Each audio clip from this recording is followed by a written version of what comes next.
Let's see. So we gotta start the show with a bang. Old Tommy B.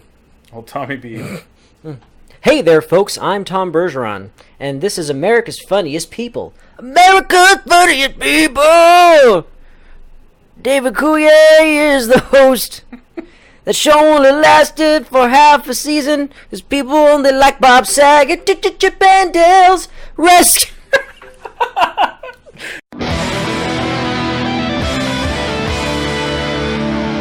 Warlocks.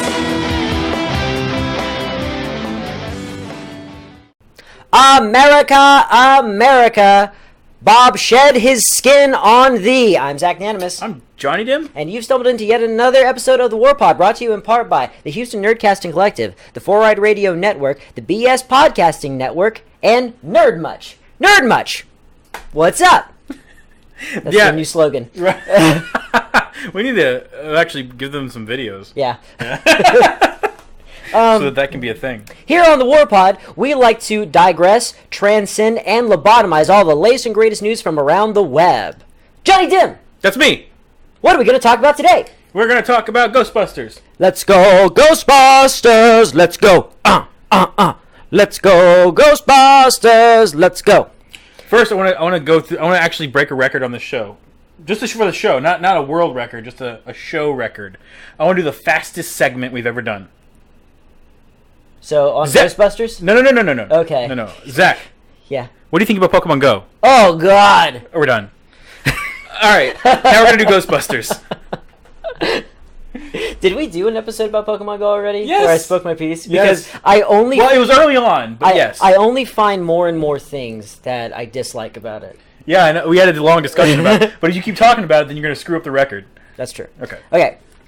So Ghostbusters, and then we're going to talk about some other stuff. We'll go ahead and give you... over here. America's over here. They're over there. Yeah. What else was the other thing we're going to talk about? Oh, Shatner saying things. Yeah, he was in Montreal. Yeah, and then what was the last thing? The question of the week. Question of the week!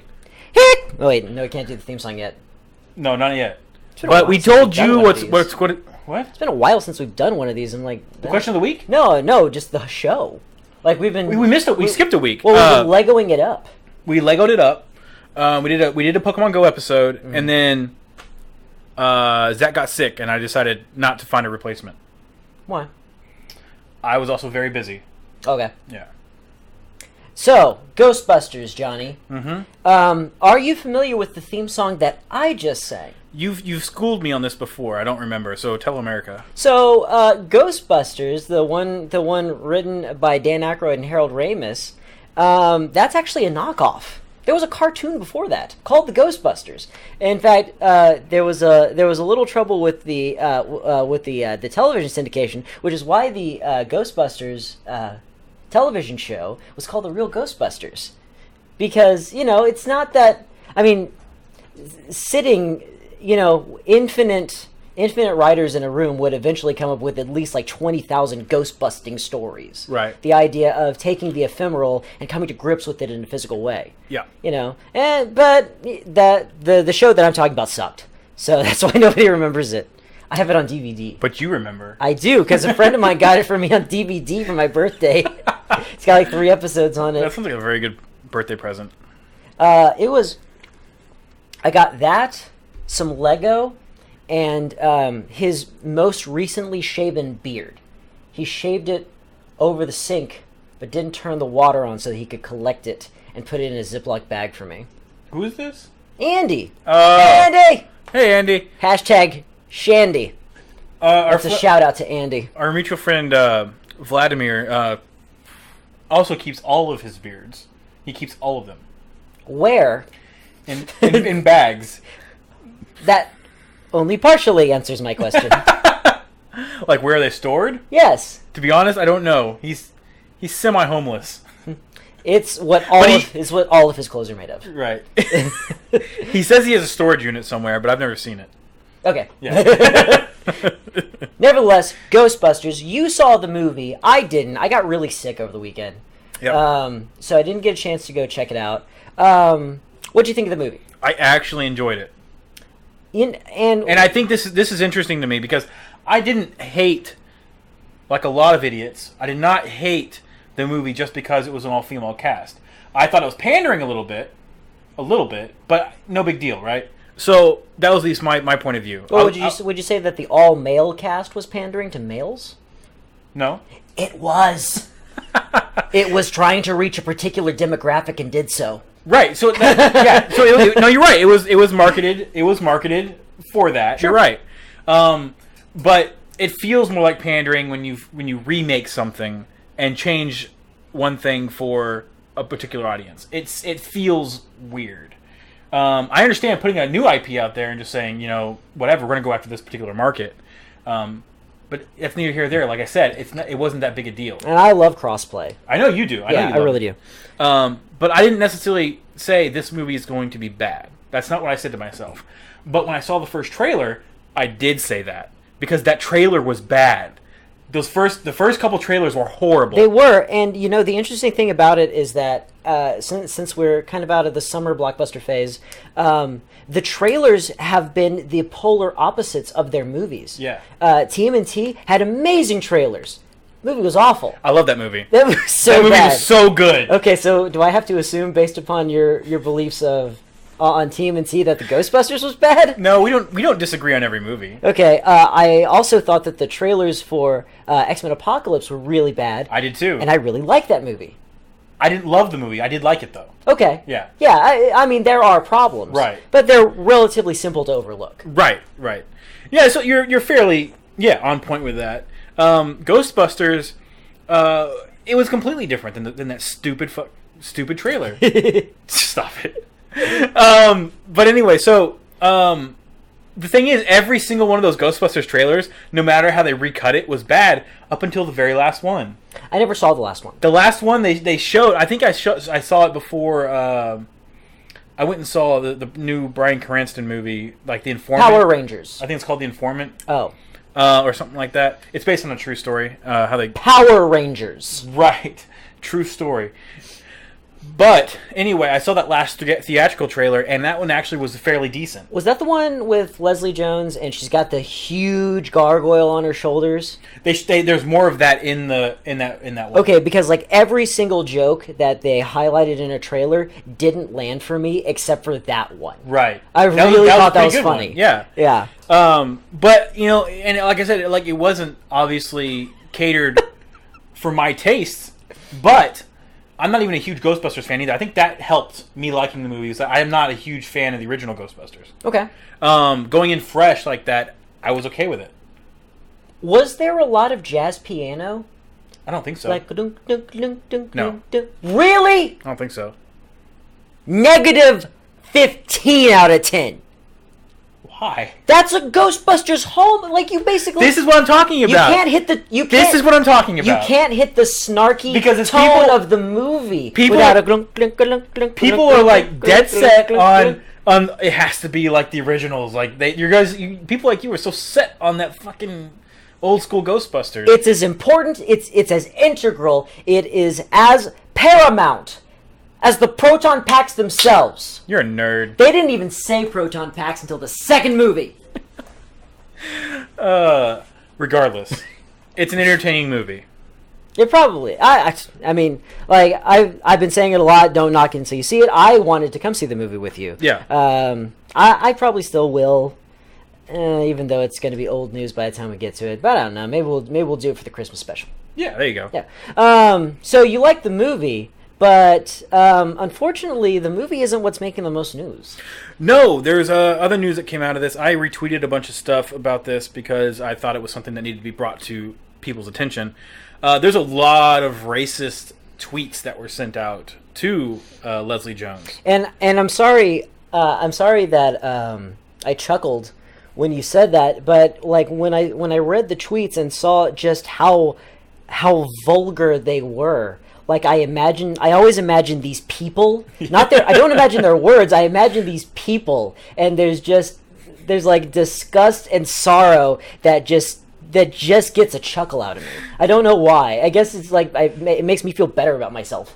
Sometimes that's all you can do. Yeah, Just to get through something like that. Yeah, because the things that were said, to Leslie Jones over Twitter. Was it only Twitter or was it all social media?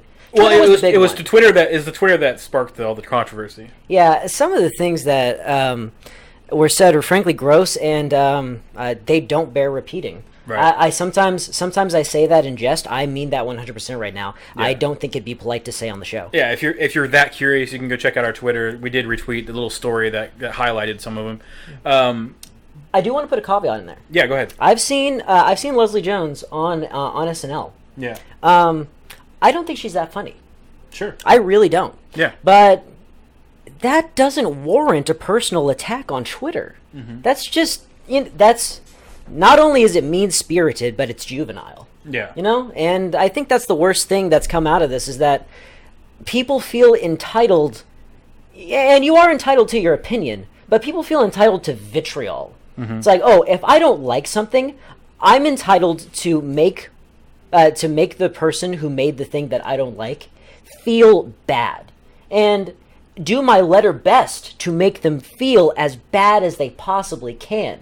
Because I'm just an anonymous guy on the internet. It's just the internet. What could it possibly mean? Right. And there are limits. Yeah. Okay? Somebody calling you a doo-doo head on Twitter doesn't necessarily give you PTSD. Everybody deals with stress in their own way, but you can overreact. I don't think what Leslie did was an overreaction. No, and she said she left Twitter and quit Twitter. Mm-hmm. Hopefully she'll be back, because there was a very positive response once the news got out that people were doing all this. I believe it was hashtag love for Leslie J. And we tweeted out a little bit of that. And that's what my goal, what I hoped was, and I tweeted this out on the Warlocks Twitter as well, was I hope that, at least the positive, the good people can at least outnumber the bad. They do. Yeah. But the bad people are the vocal ones. Right. It's the vocal minority. And it was Martin Luther King. I know it may seem hackney to like bring it back to civil rights, but it was Martin Luther King who said the only thing that evil needs to I'm gonna butcher the line, but basically what he said was the only thing that evil needs to the only thing that needs to happen for evil to persevere is for good men to do nothing. Right. And maybe that's part of it. Right. So what I'm saying is, find these people who own these Twitter accounts and bring the hammer down! It is the official opinion of Warlocks that you should not bring the hammer down on any person of interest, be it an enemy of Leslie Jones or other. Yeah. Can we get that in a little text? Make it legally binding. But anyway, that's that. What was our last thing? We told you just at the beginning so you would tell us. What was it? Say it. Say it, you Shatner. Somebody said it. I heard him. Somebody said it. Somebody took a Shatner? Somebody said it, yeah. So, there was an article on the Mary Sue, which is something I didn't know about. It's nerd culture with a feminist twist. Yep.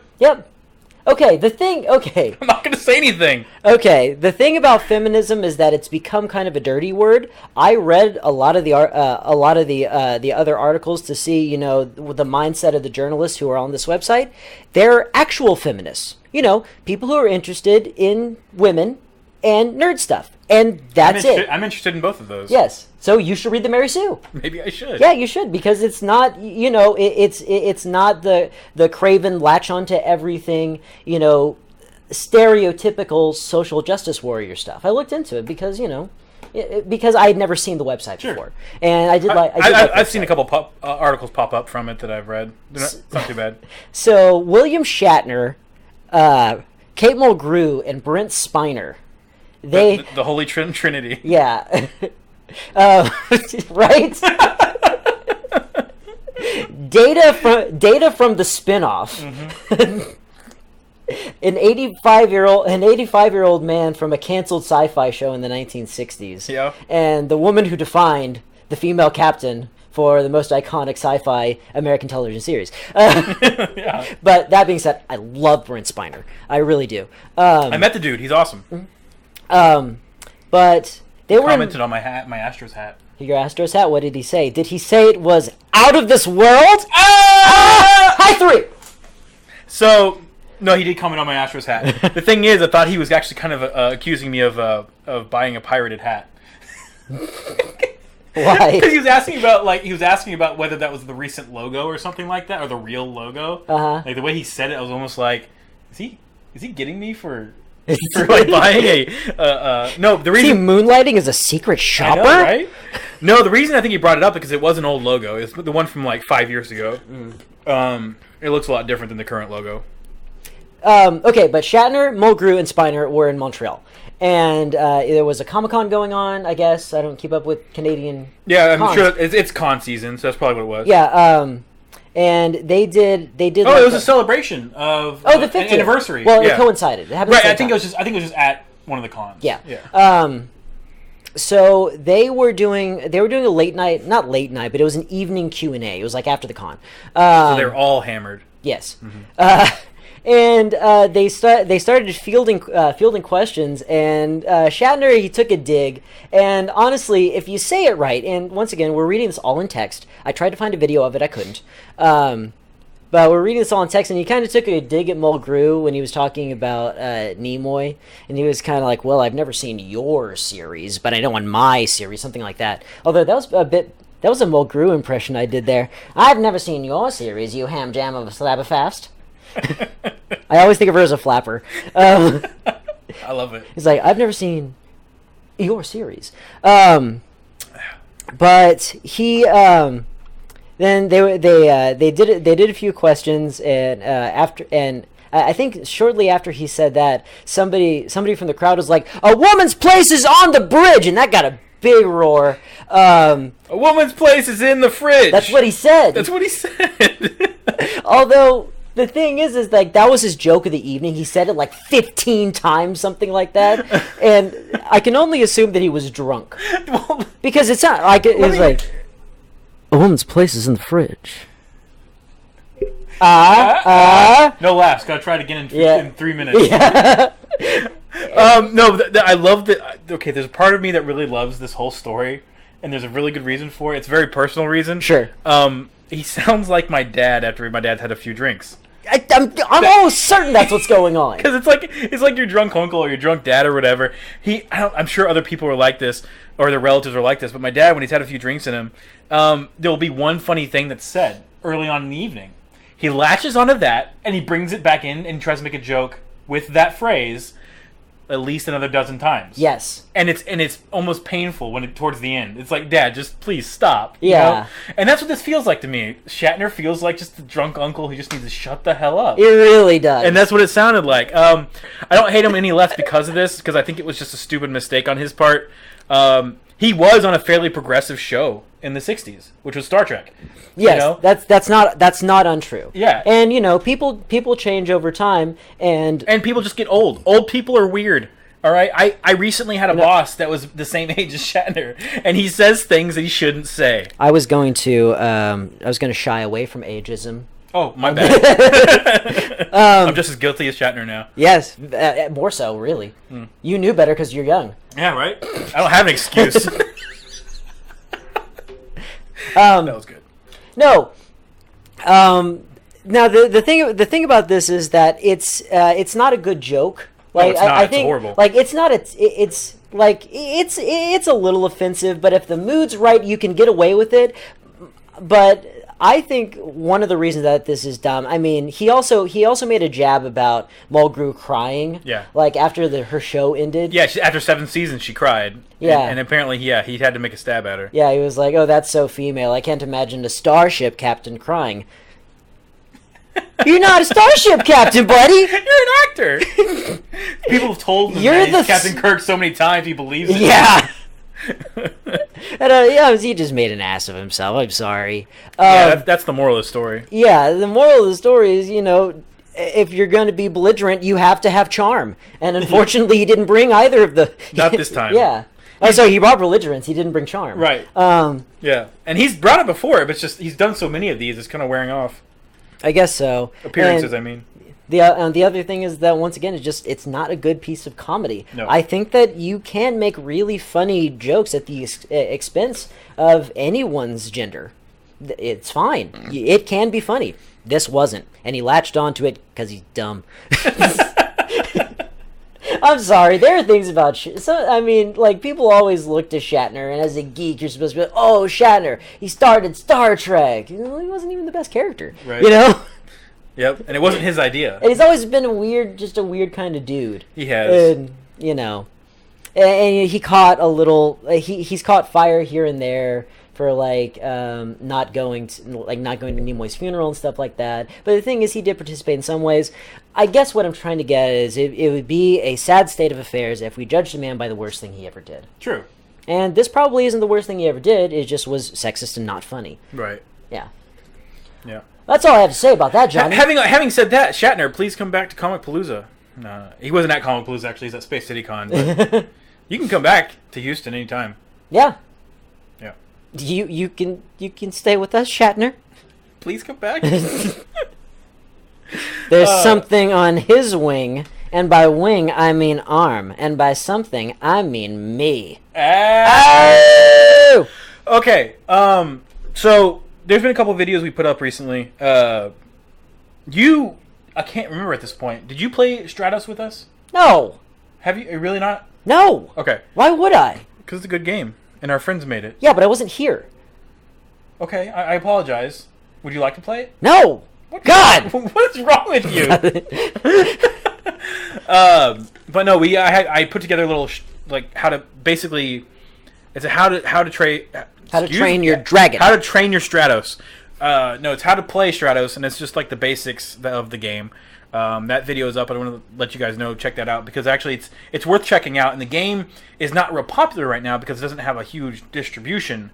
But it's really a fantastic game, and I'm hoping we can help it. Trying to get a little push, get the old Warlocks push to people start checking it out. Although that's been the interesting thing and the charming thing for me is that, these guys are really doing well because they brought 5,000 games down and they sold them all. And the reason that's a big deal is because there's only 2 of them. There's only 2 of them. Yeah. And you know what Jacob, the creator, told me recently? Huh. He said Houston's pretty much our hub right now. Yeah. Because they sold most of their games here. Mm-hmm. They came down for 2 different conventions. That's weird. And sold basically all the games they brought. Most of the games of Stratos in the world are in Houston. Yeah, are within 30 minutes drive of where we are right now. Right. And if you do end up playing it and you end up liking it, please go to Board Game Geek and rate it. It helps them get to at least 30. That way they can actually be ranked on the website. So that helps, them. But before we lose any more jobs to Canada, I think it's time to cool off with a nice warm dumpling and give the people the question of the week. Question of the week. The question of the week is the most saddest, most depressing question we've had so far because of its unoriginal content. It's boring as hell. Zach, the question of the week is... Hold on. Before you tell me, I need to know who thought it up. Me. Okay. Because I was going to crap all over them. So go for it. Yeah. No, I was just really tired. I could not come up. I did not have any creativity left in me this day, and I was already late delivering the question. So I came up with, "What is your favorite color?" Take a drink to that. Before we do that, can we talk a little bit about the weather? Yep. Because jeezy crazy, is it wild out there? It's hot out there, guys. Oh goodness! I was sitting on my porch fanning myself with a Tessin, which is a Chinese battle fan, not a Japanese war fan. They're very different. What I like about this is that whatever you're doing is going to be longer than the answer to the question of the week. I'm talking about the weather because of your ungodly question. Yeah. Okay. Well, I'm putting you out there. I'm throwing you under the bus. You said you were going to come up with the question of the week from now on. I didn't think it was going to be right now. No, you're not doing it now. But I'm just saying, from now on, you're doing it. So I never will be coming up with those stupid questions anymore. Okay. The thing about my answer to the question of the week is that it's more interesting than you think. Because of science? A little. Well, actually, computer science. Oh.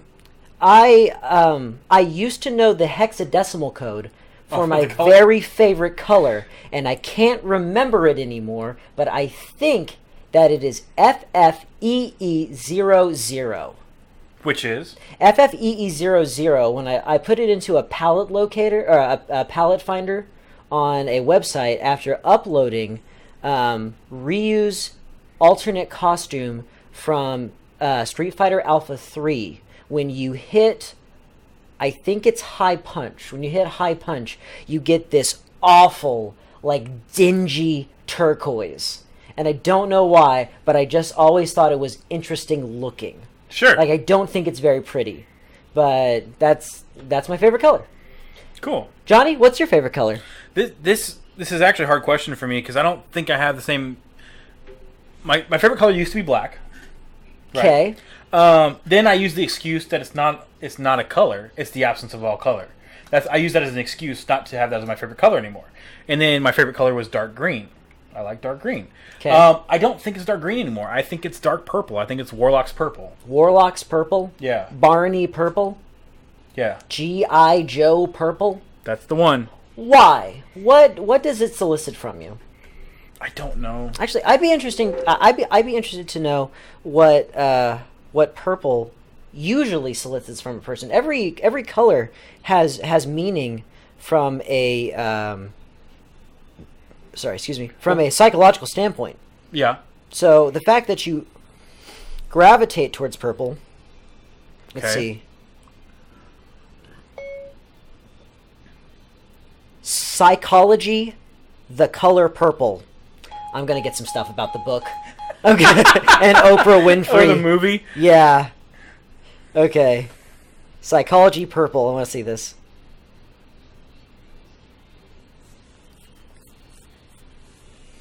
Okay, the color purple and the color violet. Color psychology.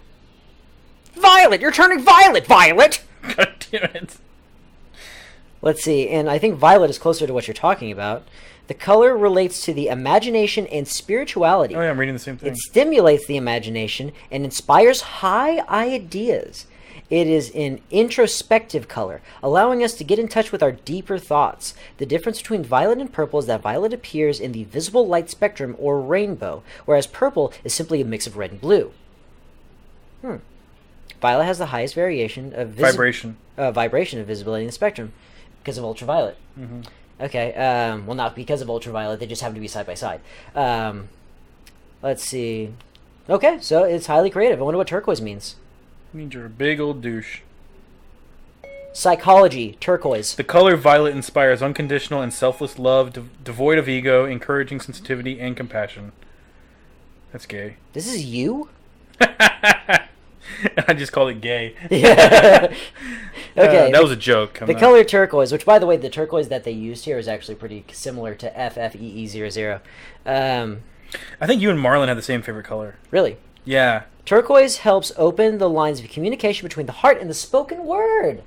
What? That is me! That is you. Let's see. It presents a friendly and happy color enjoying life.